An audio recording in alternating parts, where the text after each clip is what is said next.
Welcome to Coffee with Bridget, and today's coffee is Oh Fudge from Brooklyn Bean Roastery. It's chocolate flavored coffee, and it's really good. Combined with my white chocolate creamer from Starbucks, this tastes like a tuxedo latte. It's really good. And I have my Team No Feelings mug, but today we are going to talk about feelings. What we're really going to talk about is self-compassion. Self-compassion came up. Pardon me, I am a little sick today. I have a cold or allergies, I'm not really sure which. So my voice is a little bit off. But self-compassion came up in the Nexus community today. I wrote a blog about it and made a visual for it. But self-compassion to me is loving even our broken parts. Loving ourselves for even the negative emotions and fears that we feel. It's loving every aspect of ourselves. It's doing things like having a cup of coffee, sitting where you can listen to the birds, taking a bath when you need to. That's all self-care, and all of that is self-compassion. But of course, I can hear the dogs in the background, sorry. Of course, you know me, I have to bring minerals into this. So I have my favorite minerals for self-compassion, and I may do a crystal healing for it today. But the first one I brought out, and I love this piece. I love this piece so much. It is my favorite piece. I have it in a special sacred space in my home, and it was a little hard for me to get to be honest. But I had to bring this one out for you guys because this is such a perfect example. This is Septarian. It's a druzy Septarian, so it's got the beautiful druzy on the inside here. But this is Septarian, and Septarian means the cracks. And you can see the cracks. It looks like a cracked egg. I'm going to call it my dragon's egg. And a smaller example of that is this piece here, and you can see the cracks right there. And all of us are like Septarian. We all have cracks. None of us are perfect. None of us are normal.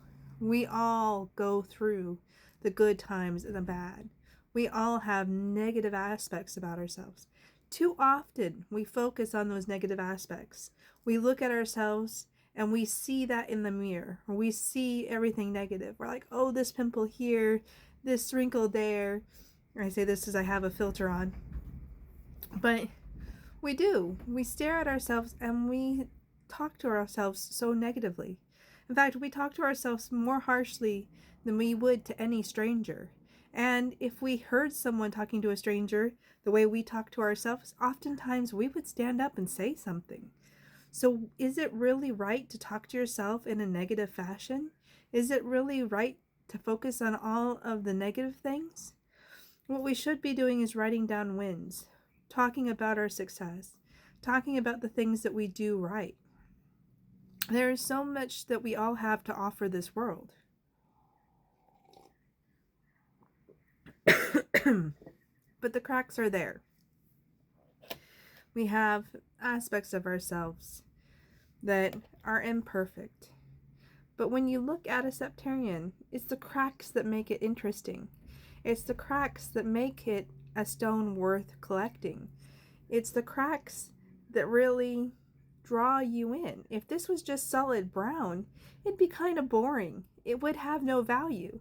But because it has cracks, because it's Septarian, it has value. I won't tell you how much I paid for this, but it was a pretty penny. The other stone I really wanted to bring out, and you guys know I love this one too because I've brought it out so many times, is brachiated jasper. I have 3 examples of this one. I have this little guy here, and brachiated jasper is where the red stone is red brachiated jasper. The stone broke at one point, and you can see where it broke. It broke all the way through, and then white agate came in and filled it up, transforming the stone. Again, if this were just a red stone, it wouldn't be so interesting. Here's another example. You can see little white dots. This one's not as easy to see, but there's little white dots, little circles that have been filled in with white agate. And then there's my big boy. This is my big brachiated jasper, where the heart of it was filled in with white agate. And you can see how it's a new stone. It's completely transformed. Again, if it was not brachiated red jasper, it wouldn't be as valuable. This is more expensive than regular red jasper. Boy, the dogs are having a field day. But this is a beautiful stone. I call it a phoenix stone because we're all like that. We're all broken down at some point in our lives. We have things that happen. We face the dark night of the soul. And when we face those times, they define us. It's how we rise up to meet that challenge. It's how we hold ourselves accountable even when things are tough. It's coming back together. It's no wonder that this is such a beautiful stone, because it has all those broken parts. And so just as I love septarian and brachiated jasper, I love myself. I love all the broken parts. In the Nexus community, one of my favorite people on the planet offered the question, would you take up the ability to forget about a loved one who hurt you? Like the movie, I can't think of the name of the movie, but A Spotless Mind is the end of it. It's a huge name. But the truth is, I wouldn't forget about anything in my past. It is all those broken moments in the past, all those mistakes that I made, that culminate in the beauty of life that I'm in now. Yes, the season that I'm in right now is rough. It is a tough one. It is not an easy one. It's not for the faint of heart. You know, no one wants to go through a divorce, especially when you thought you found your forever person. But things change, things shift, and you have to adapt to them. And I can see the beauty in this moment. I can see my independence coming forward. I can see my desire to make something of myself coming forward. I can see the strength that I have, even in the face of adversity, even in moments where I feel small and scared and alone. The fact that I take a step forward is a wonderful thing, and I'm proud of myself for doing that. I'm proud of myself for having that internal compass that says, this is the way I need to go. This is the way towards self-improvement. This is the way towards wholeness.